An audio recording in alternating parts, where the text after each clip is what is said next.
Hello, everybody. Welcome to the Ware Power Index Show. 6 weeks in the book in the CSBA. I'm your host, David, joined by Yeezus. Yeezus, welcome back for another episode. Yeah, I'm excited to be back here, ready to see the rankings. Absolutely. Glad to have you back for a second time for sure. And we're going to get right into it. We got some special things we're going to discuss. March Madness is coming up in the CSBA. So we're going to talk about, according to the Ware Power Index ratings, who the first four teams in, who the first four out, and who's on the bubble. So let's kick it off, though, with our number 20 team.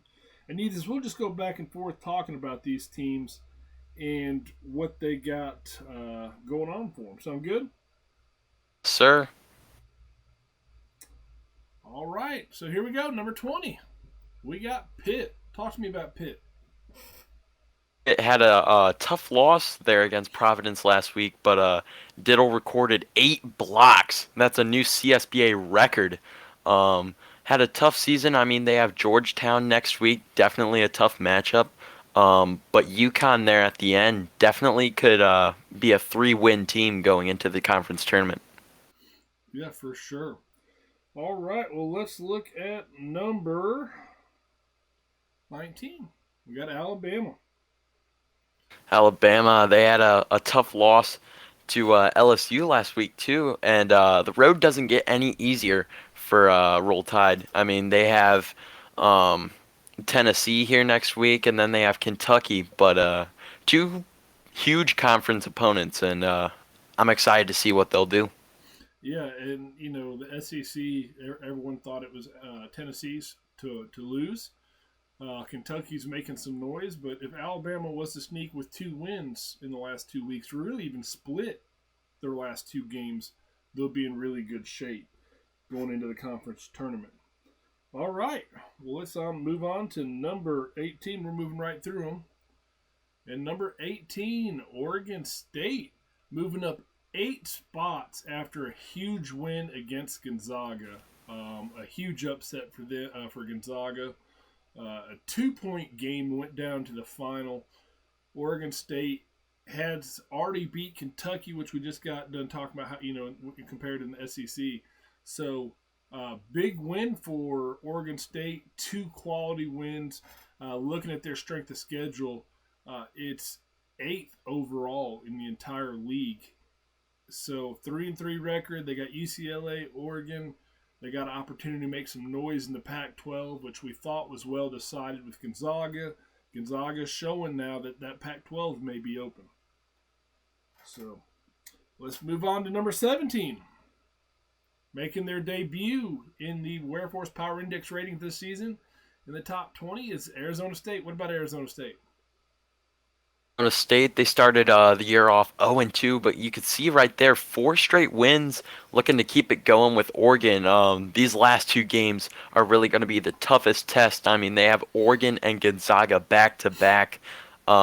They can definitely pull off a Pac-12 regular season championship if they upset Gonzaga. We've seen Gonzaga show weaknesses all year. Yeah, absolutely. That's going to be a very interesting game to watch. All right, number 16. Speaking of Gonzaga, here they are. They're down this year from last season. We knew they'd be in a little bit of a rebuild. We didn't necessarily expect them to lose to Minnesota and Oregon State.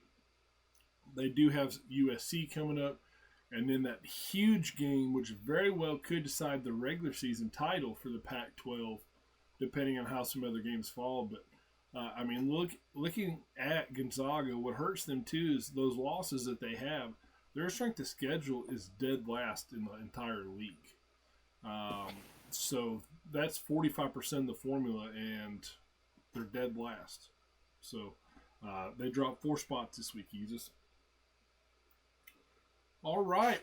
Well, we talked about first 4 in, first 4 out, 4 on the bubble. Well, let's talk about. We'll go the first 4 out, and we're going to take a look at them. Again, these are not official. This is not according to the selection committee. This is not by the coaches poll. This is simply by the Ware Power Index rating. So I don't want anyone to get upset at me, but purely based on the ratings, I got UCLA, Baylor, Florida, and UConn as first four out in the tournament unofficially. What are your thoughts on those? Definitely. I mean, UCLA, they haven't had a win. We saw Florida get that huge win against Arkansas in a blowout fashion. So they can maybe sneak in out of this first four out. Definitely not out of the question. Baylor, they've had a down season. UConn, of course, in that Big East, it's all with crowded in there. Great teams. But I definitely don't disagree with these first four out. All right. Well, there we go. The first four out. So next segment, we'll talk about the four on the bubble, and we'll cap it all off with the first four in. All right. We ready to kick off another one? I'm ready. All right. So here we go. Number 15, Tennessee, 4-2, coming off a loss to Kentucky. A big game we already talked about against Alabama coming up. Their strength of schedule has not been that good this year. There's only certain things they can control, but you looking at the other categories, or win percentage, top 10, point differential, they're at number 11, so right outside the top 10. Defensive efficiency, number 10. And on offensive efficiency, they're right outside the top 10 as well, 13th. So they're right there in the mix. They do drop 2 spots after loss to Kentucky. But looking at the conference rankings, they're first and second in pretty much everything except for strength of schedule. So they're still looking good in the SEC, but they've got to be careful. They cannot afford to lose another game if they want to be able to get that conference tournament bye. So here we go. Let's go to number 14, Kentucky. Kentucky up 6 spots. Talk to us about Kentucky. Speak of the devil, I mean, had a huge win against Tennessee. I think the SEC is really up for grabs with Kentucky, Tennessee, and Bama. Of course, that Week 8 game with Alabama is going to be a huge matchup, depending on how Tennessee and Alabama goes, and if they can pull out the win against Florida. I mean, Kentucky's looked really good all season. I mean, we saw them, us, the Cardinals. They blew us out, had a good game. SEC looking like a toss-up right now. Yeah, for real. For real. And I mean, right now, Kentucky is, from what I can tell, in first place in the SEC, based off the fact that they beat Tennessee and they're undefeated in conference play. So very interested to see that. I don't think anyone expected them to be in first place, but here they are. So congratulations, a new coach taking over for Wired, and has done a great job with that program. All right, let's move on to number 13, West Virginia. West Virginia, a big win against Oklahoma State. Kansas coming up, going to be a big game for them at 4-2 currently. They're 2-1 in conference play. The Big 12 has Kansas and Texas in the mix. Texas Tech still hanging in there. A win this week by West Virginia could catapult them to the top of the Big 12. So big game for them for sure. What do you think about West Virginia? Definitely. I mean, you look at this conference, this Big 12 conference. I mean, it's Texas, Kansas, and West Virginia. West Virginia, one of the more underrated teams in the CSBA, has really been coming up, and this game is their chance to really show out and show all of the league what they can do. For sure. All right, let's go to number 12. Here we go, Texas. Talking about the Big 12 in Texas. Losing to Kansas, and Kansas kind of ran away with it. Going into this game, had a lot of hype. Texas had won 4 straight, looking really good, looking like they might be that team that could push Kansas, and then Kansas runs away with it. Did you watch that game? I didn't. It was, it was a little bit more competitive than what it looked like. The first 3 quarters were a lot closer, in my opinion, but at the end of the day, Kansas, the championship pedigree team, did do what champions do, and they pulled away. So, good job by them. But Texas dropping 3 spots after that loss. They have Baylor coming up, and they have Texas Tech. two games that they are capable of winning, but will be a battle and they'll have to work for. So they could possibly finish the regular season at 6-2. I don't see them going any worse than 5-3. I figure they may possibly split those last two games. I'm not sure how that can turn out, but I think that is a possibility. So, all right, well, let's go. Let's move on to number 11, Michigan. 3 straight losses for Michigan. It's deja vu. I don't know if we're in season 5 or season 6 because this is what we went through last time. So, Michigan's struggling right now. Yeah, definitely are. But luckily, they have two of the weaker opponents in the Big Ten to hopefully get right for them. I mean, dropping three straight big opponents. I mean, definitely not something you want to do. But Michigan, like you said last season, more of a March Madness conference tourney team. Yeah, they were. And so kind of curious to see if they're going to do the same thing again. All right. Well, before we go to the top 10, let's go ahead and we talked about the first 4 out. So let's look at the 4 on the bubble. We'll go got LSU, USC, Arkansas, and Oklahoma State. And I'm telling you, these teams are so close right now that either of these 4 teams could move down to the first 4 out, um, depending on how the rest of the schedule plays out. It's scary how close these teams are. What are your thoughts on these teams? Yeah, I mean, definitely scary. I mean, we saw USC, the big win against Oregon, but we've seen good and bad from most of these teams. Of course, LSU won, Oklahoma State, they lost to West Virginia. I mean, but Arkansas is the one I want to highlight. The first 4 out teams, Florida. I mean, last week they blew them out, so I would think that Florida would have the advantage over Arkansas when it comes to March Madness time, but definitely something we'll be watching. Yeah, for sure. I mean, and they're a very interesting team. So we'll see how that turns out. And we will kick this right back off. And here we go. Number 10, Georgetown actually moving up 5 spots after a win over UConn. Seems like a lot of spots to move up again with a win against UConn, but you look at some of the teams they beat, West Virginia, Providence. I could see some justification for them moving up in the way they did. Definitely. They got 2 big games. They have Pitt and Villanova. But Georgetown, they've kind of looked inconsistent this season. I mean, we saw that loss against Marquette looked really bad, and then UConn, they looked really good. So I just think it's a week-to-week basis with them. Yeah, I mean, they're still working on things. And here's the beauty of this. In the CSBA, as long as you get it together by conference play, you're good to go. So I think they're going to be just fine. All right, number 9, Illinois, moving up 1 spot. They continue to climb.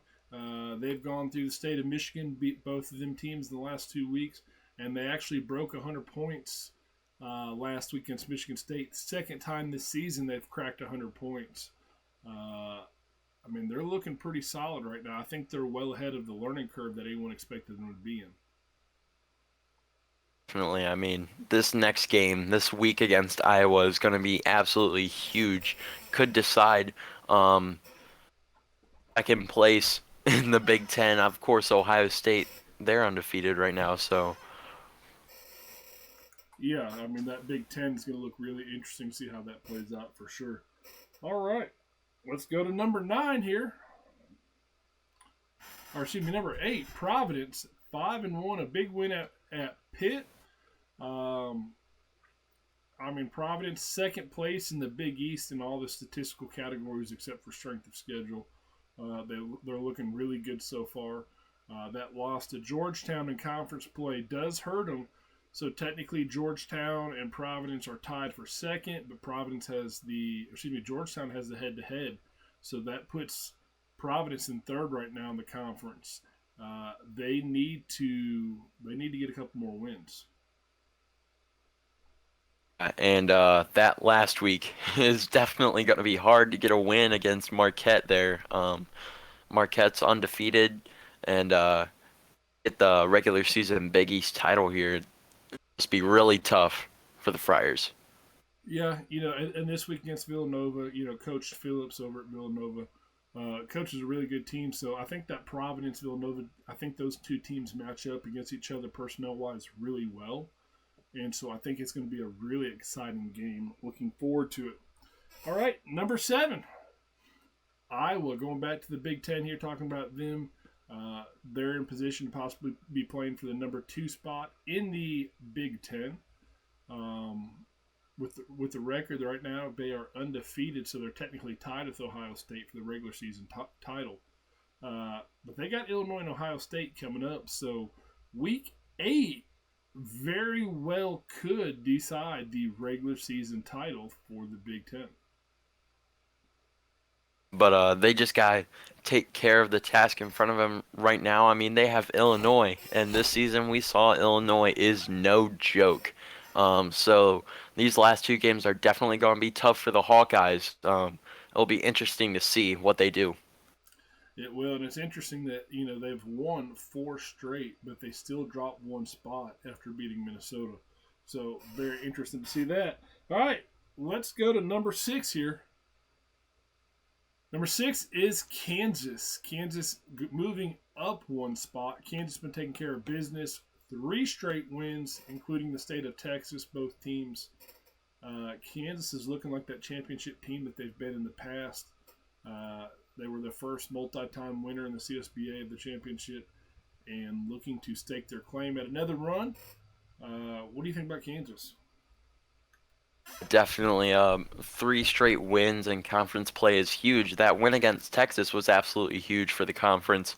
But I think if they take care of business here against West Virginia this week, they'll for sure be locked in Big 12 title. I mean, Oklahoma State we saw is on the bubble right now, so Yeah, but Yeezus, one thing I will say is on paper that may be the case, but B Mills at Oklahoma State is one of the best coaches that we have in the CSBA, one of the best game planners. He's been going through a rebuild over there at OK State, but I believe that at any point in time he could come out of it, and a big game like Kansas would be a great showing for him. So who knows what we're going to see there. So that is 6 through 10. We always talk about the top conference in the CSBA. So we're going to look at that next. Um, it's not really a shocker. The top 5 conferences: ACC, the Big Ten, followed by the Big East, Big 12, SEC, and Pac 12. Huge disparity still between the Pac 12 and the rest of the league. But the ACC is looking pretty strong right now. I mean, the ACC has 3 contenders for the national championship in UNC, Miami, and Duke, and we haven't even seen all 3 of them here tonight. Yeah, and here's the thing: week 7 and 8, Miami has to play Duke, and then Duke has to play North Carolina. So Duke has to play both of them teams. So there's a situation where either Miami or Duke, only one of those go undefeated, or all 3 teams finish with a loss. Then you got to get into head-to-head tiebreakers. ACC could be crazy when it's all said and done. One other very interesting thing I like to look at: give credit to the top 5 teams who have moved the most, the highest power index improvement this week. LSU, Kentucky, Kansas, Oregon State, and Arizona State. 2 of those teams, Oregon State and Arizona State, making their debut in the top 20 this week. Kentucky moving up, Kansas taking over Iowa spot. But hey, a strong showing by LSU to improve as the number 1 most improved team this week in the CSBA Power Ware Force Power Index ratings. All right, so it is time for number 5. Haven't really seen any shockers yet, I don't think. I think I'm personally pretty happy with all these teams, 6 through 20. What about you? Definitely. I mean, 6 through 20, the main thing I want to highlight is that there are three Pac-12 teams now here in the rankings. I mean, definitely you saw that they're the last conference in the index ratings, but they're definitely making noise here. For sure. All right, well, here we go. Let's kick this off. Number 5, Marquette. Marquette coming off that big win against Villanova. Talk about Marquette for a second. Marquette, they're undefeated. Number 5, they didn't move at all. Looking to be the front runners in the Big East. They have UConn, and I know UConn is one of the bottom dwellers of the Big East, but you never know here in the CSBA. And then they have that huge last week game against Providence. Definitely gonna be the tell-all here. Yeah, for sure. That Providence game will be very interesting. And then it doesn't matter.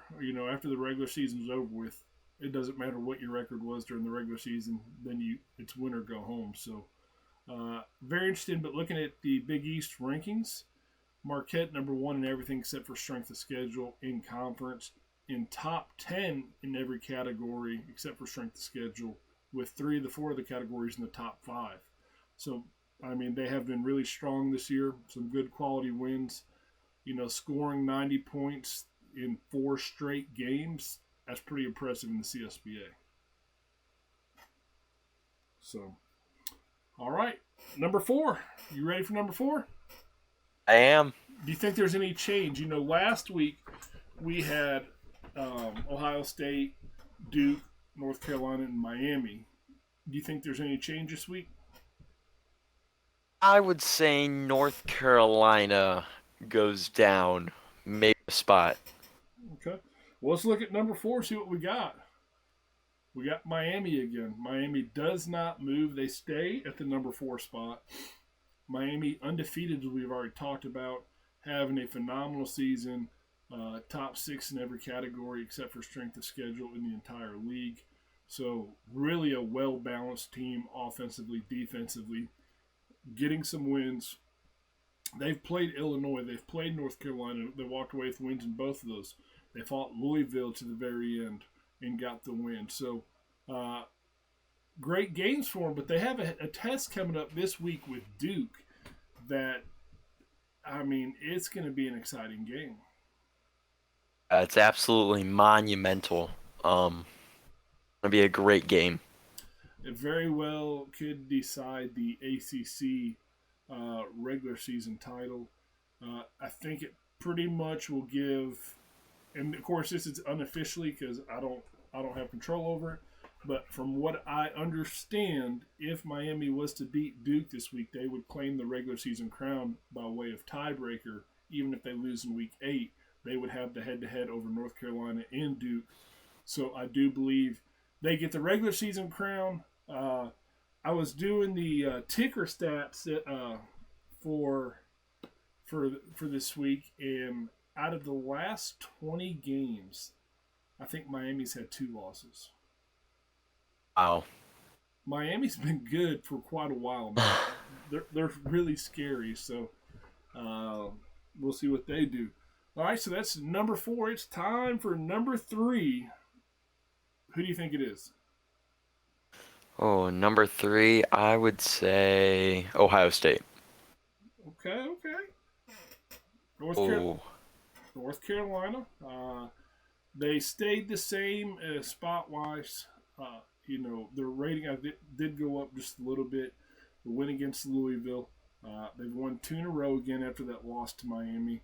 Overall, they're looking really strong, though. That one loss was a 4-point game.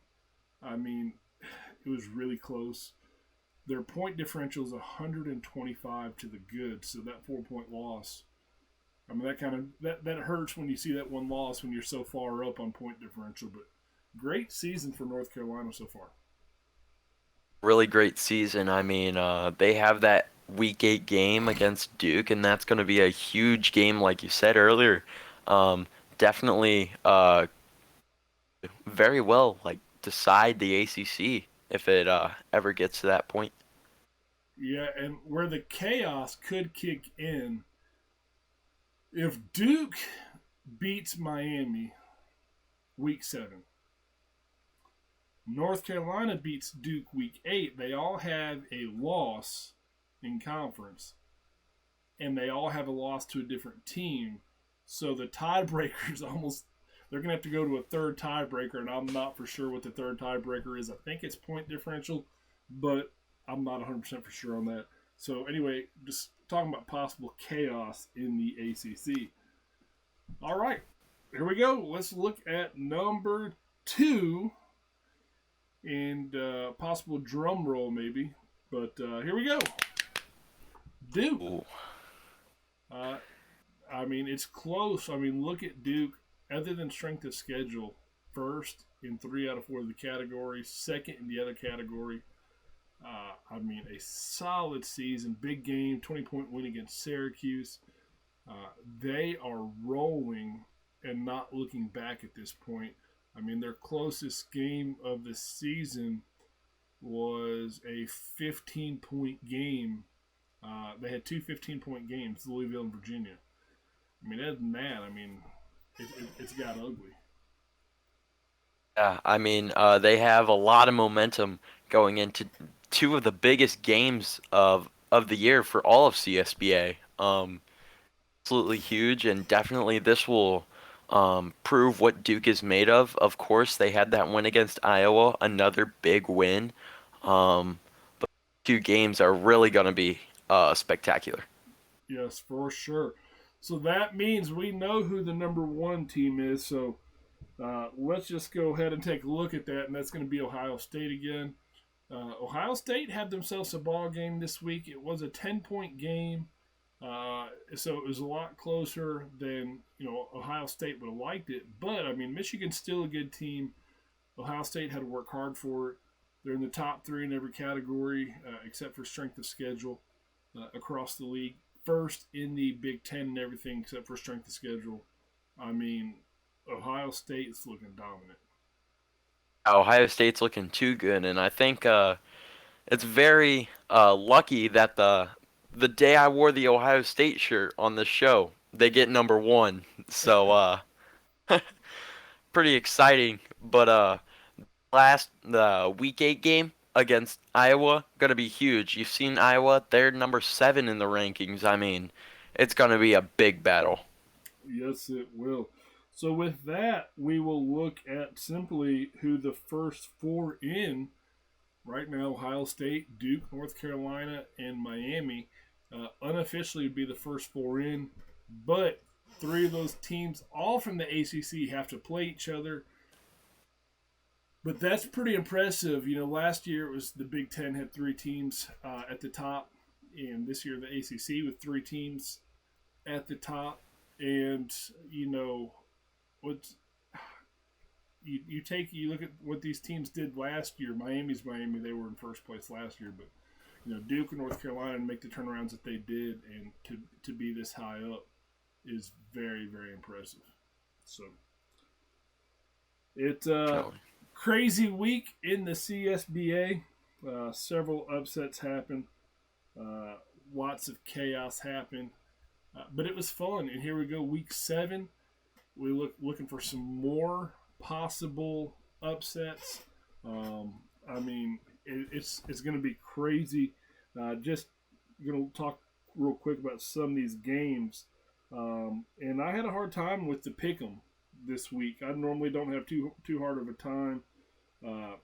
We got Georgetown, Pitt, Baylor, Texas, USC, Gonzaga, Marquette, UConn, Oklahoma State, Texas Tech, Arizona State, Oregon, Providence, Villanova, Kansas, West Virginia, Oregon State, UCLA, Virginia, North Carolina, Ohio State, Michigan State, Arkansas, and LSU. And I think that could secretly be a really good game. I think it's going to go underrated going into it, but I think that could be a great game. Syracuse and Louisville, that's going to be a good game. Minnesota, Michigan, Kentucky, Florida, Miami, Duke, Illinois, Iowa, Alabama, Tennessee. That's Saturday. Those last 3 games on Saturday. I mean, that's I don't know what you guys got planned for Saturday, but it better involve a couple hours of CSBA basketball because it's going to be crazy. The Saturday super slate right there. That is three power games that could very well turn the tides of each of the conferences that are being represented. And one literally turned the tide if they were to get a win as far as the Crimson Tide. So that's the real life Alabama fan in me coming out. Sorry. But Jesus, I appreciate you joining me for the show today, my friend. You guys, 6 weeks down. We got two left in the regular season. Then it's conference time, March Madness. It's going to be crazy. We'll have another March Madness tournament again this year. Um, it's going to be fun. And so we'll get all that information out to you guys as we get ready. But I want to thank each and every one of you for tuning in today. Let us know what you think about this. Give us your thoughts, give us your feedback, and we appreciate you guys very much. Yeezus, you got anything before we head out? Oh, it's just gonna be an exciting week, and I'm ready. Yes, sir. Well, I appreciate all you guys. Y'all have a good one. We'll see y'all next week.